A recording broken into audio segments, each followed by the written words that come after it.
Charles Dickens wrote some of the most important characters in English literature: Oliver Twist, Ebenezer Scrooge, David Copperfield. But what was his favourite drink? Well, unfortunately, no one actually knows. But what we do know is his wife loved a good Dickens cider.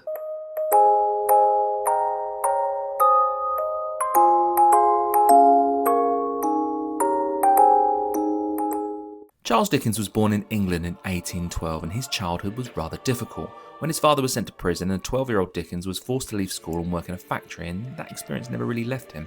He wrote about poverty, class, and the extraordinary characters living on the streets of Victorian Britain.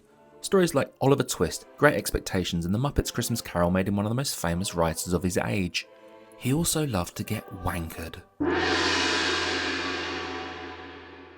To recreate Charles Dickens' usual, you're going to need a finely peeled lemon rind, 1 teaspoon of sugar, 1 measure of aged rum, a splash of brandy, a squeeze of fresh lemon juice, boiling water to top, and a lighter to set the bastard on fire.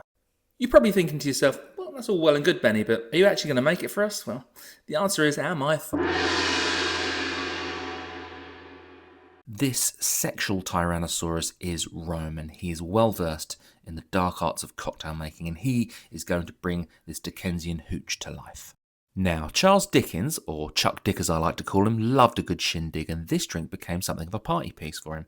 He created the recipe himself, and it even made an appearance in David Copperfield. So the ABV in our brandy wasn't high enough to achieve actual fire, but, as you can see, Rome doesn't care either way.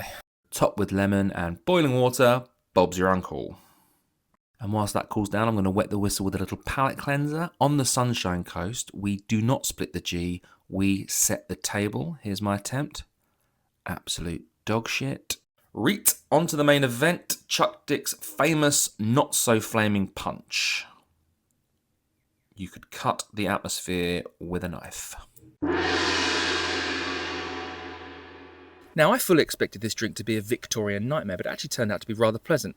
I'm not mad at it. Neither should you be. It's essentially a hot toddy with rum and brandy. What's not to like? Chuck Dick, I would reorder your usual.